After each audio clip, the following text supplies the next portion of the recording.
हमारे स्टमक में जो एसिड है उसका पीएच लेवल क्या होता है? 7। स्टमक में, जी, स्टमक का पीएच लेवल 7 नहीं होता सर। जो हमारी बॉडी का आना है ना, बॉडी जो का हाँ, बॉडी का पीएच लेवल 7 के करीब होता है, और स्टमक का कितना होता है बोला? स्टमक वाला जो उसमें जो एसिड, गैस्ट्रिक, हाँ, जो एसिड है गैस्ट्रिक उसमें। एसिड जो आ रहा है ना आपका जी अपना, जी जो नेचुरल आ रहा है, वो इतना का तेज और इतना जी, डेंजरस है। 1.5 होता है यस, तकरीबन। अगर वो किसी और चीज़ पे लगे, लेकिन अल्लाह ताला ने हमारे वो स्टमक के अंदर वो जो गैस्ट्रिक लेयर लगाई है, वो इतना प्रोटेक्टिव किस्म की लगाई है। लेकिन ये जो बाहर से हम चीज़ें खा के उससे एसिड से हम उस लेयर को जो है ना वो डैमेज कर रहे हैं, हमें उसका अंदाज़ा नहीं। सर एसिड की क्वालिटी डाउन हो रही है हमारी। स्टमक एसिड की क्वालिटी, अगर वो उसका पीएच लेवल डाउन जाएगा, यानी कि जैसे वो 1.5 पे है या 2 पे आ गया, हमें डाइजेस्ट करने में मसला होगा।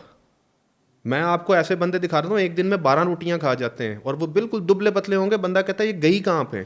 उनका जो स्टमक एसिड है, स्टमक एसिड बहुत स्ट्रांग है। अच्छा, कुरान हमारा क्या स्टमक, कहता है? कुरान इसमें क्या कहता है? जो आपने अभी 12 रोटियों की बात की, कुरान क्या कहता है? कुरान में एक आयत है जो कि सेहत का मोटो है।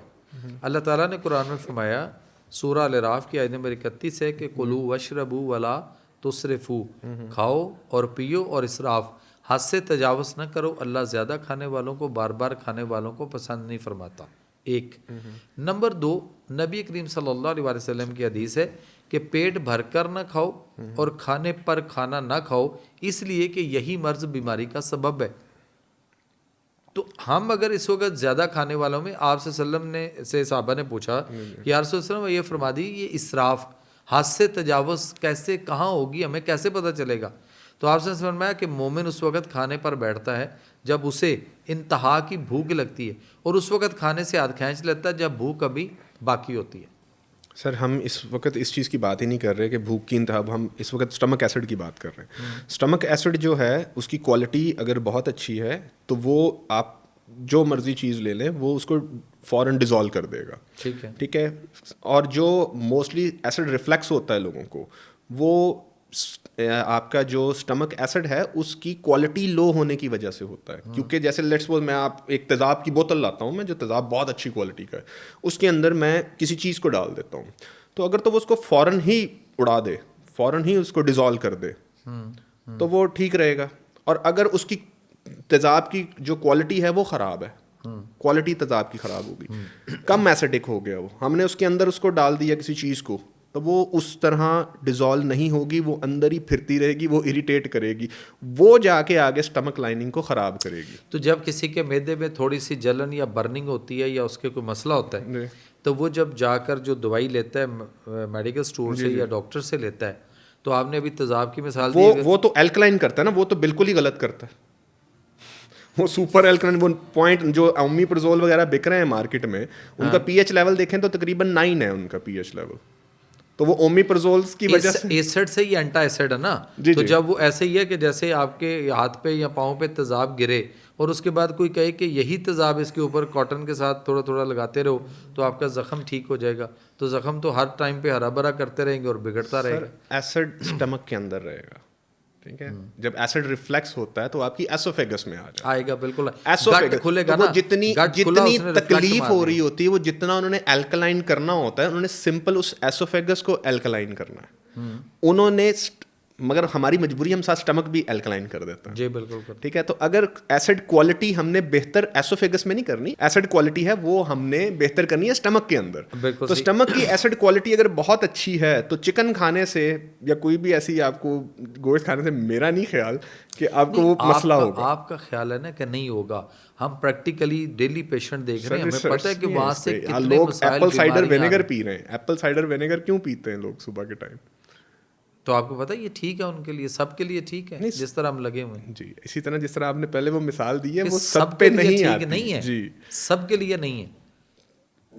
और लेकिन मतलब एक यहाँ ना एक माइंड सेट बनता है, एक ट्रेंड आता है, जी एक ट्रेंड आता है, जी जी। मोरिंगा मोरिंगा हो गई, मोरिंग बिल्कुल ऐसा ठीक ही है। है। एक ट्रेंड आया, अब चिया सीड होना अब शुरू हो चिया गई। चिया सीड्स की बात कर लें सर। चिया सीड हमारा जो है ये, इसकी तासीर क्या है? सर हम नेचुरोपैथी में देखते हैं कि वो तासीर किस में जाता है। अगर आप सर्दी तरी पैदा कर रहे हैं बॉडी में, तो हमें जो हमारी सेहत है उसको तंदुरुस्ती के लिए हमारे पास जो है वो हमें गर्मी तरी पैदा करनी है। ठीक है। अगर आपके यहाँ कोई बर्निंग जलन हो रही फॉर एग्जांपल किसी के, तो इसका ये मतलब नहीं कि वो ठंडी चीज़ें खा लेगा तो वो जलन हट गई, वो नुकसान है उसके लिए। जो हरारत है ये दो तरह की होती है, एक हरारत है जो नेचुरल है, एक हरारत जो है वो अननेचुरल है। जो हरारत नेचुरल है वो ये है कि जैसे आग जल रही और उसके शोले निकल रहे हों, और दूसरी हरारत ये है कि उसके ऊपर कोई पानी का छींटा मार दे और आग बुझ गई, शोले बुझ गए, लेकिन बाद में भी एक सेक, एक धुआं और एक सेक निकल रहा होता है, तो वो अननेचुरल हरारत है। तो हमें सेहत तो तंदुरुस्ती का जो मिजाज है ना, हम मिजाजों के ऊपर देखते हैं, हम कैलोरीज पे नहीं देखते। नहीं, मैं कैलोरीज नहीं, मैं हमने ये देखना है कि मैं मिजाज तासीर की बात हाँ की तासीर क्या, कौन सी चीज़ कैसे तासीर रखती है, तो और बॉडी के अंदर उसका रोल चिया सीड ज़्यादा बेहतर हैं या हम जो अपना तुख मलंगा जो हमारा देसी है यहाँ पे वो ज़्यादा बेहतर है? सर दोनों ही अपनी अपनी जगह पे बेहतर हैं, बट डिपेंड करेगा कि किसको किस वक्त कौन सी चीज़ बेहतर है। ओके, तो इनमें डिफरेंस कितना है चिया सीड्स में और बेसल सीड्स में? तुख मलंगा को खास फर्क नहीं है? कोई खास नहीं होगा, लेकिन सिर्फ ये है कि देखें, फर्ज करें कि आपको ठंड लग रही है जी। तो आपको उस वक्त क्या आप सारी चीज़ें खा सकते हैं? आप तो ठंडी चीज़ें या जिनकी तासीर ठंडी है वो नहीं खा सकते, और ऐसी चीज़ें लेंगे। यानी हम तिब या नेचुरल के अंदर जो बात करते हैं ना, नेचुरोपैथी में, वो ये है कि जो होता है, जो मिजाज होता है, उस मिजाज का क्रॉस डालना है, दूसरी तरफ जाना है। यानी गर्मी लग रही हो तो हम ठंड की तरफ जाते हैं। आजकल गर्मी है तो लोग लाहौर से उठ के क्यों जाते हैं स्वात और उस तरफ को, कि वहाँ का इन्वायरमेंट, क्लाइमेट अच्छा है, वहाँ ठंड शंड है, थोड़ा सा एंजॉय करते हैं, छुट्टियाँ वगैरह। लेकिन जैसे गर्मी लग रही हो तो हम ठंड की तरफ जाते हैं, ठंडी चीज़ों की तरफ जाएंगे, और जब ठंड लग रही होती है तो हम ठंडी चीज़ों के बजाय हम गर्मैश और गर्मी की तरफ जाते हैं। क्रॉस डालना होता है। मरीज़ का किसी भी बीमारी के अंदर जो मिजाज है उसका, उस मिजाज को आपने क्रॉस डाल लिया तो आप कामयाब हैं और मरीज़ आपका ठीक हो जाएगा। फिर तमाम बीमारियां कोई भी हो, नज़ला जुकाम से कैंसर तक, वो उसकी ठीक हो सकती हैं। लेकिन मिजाज को देखना है। अब फिर उसको ग़िज़ा को भी साथ देखना है कि वो किस तरह की ग़िज़ा, कौन सी चीज़ें लेगा तो फिर वो उससे बाहर निकलेगा, और कौन सी चीज़ें हैं जो इस केस में उसके लिए नुकसानदेह होंगी।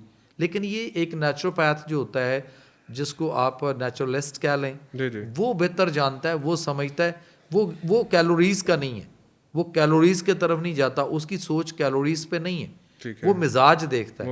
वो मिजाज देखता है कि इस चीज़ का मिजाज क्या है। अब कैलोरीज को क्या देखेंगे? मिसाल के तौर पे लोग जो है इस वक्त बहुत सारे स्टमक के इश्यूज़ के अंदर जो है वो दही का इस्तेमाल, या आपके हेपेटाइटिस और लिवर प्रॉब्लम है और उसके अंदर वो दही का इस्तेमाल कर रहे हैं, वो समझते हैं कि मतलब जो उनका डाइजेस्टिव ट्रैक है उसके अंदर बहुत ज़्यादा गर्मी खुश्की का एलिमेंट होता है, गर्मी खुश्की बहुत बढ़ गई होती है, और उसकी वजह से उनके अंदर एक लावा टाइप जो है वो होता है, सुफरा बाइल उसकी प्रोडक्शन ज़्यादा होकर वो बॉडी के अंदर रुक रहा होता है, घूम फिर रहा होता है, वो बॉडी से लैमिनेट नहीं हो रहा, स्प्लीन सेकंड सेक्रेशन का अमल नहीं कर रही होती,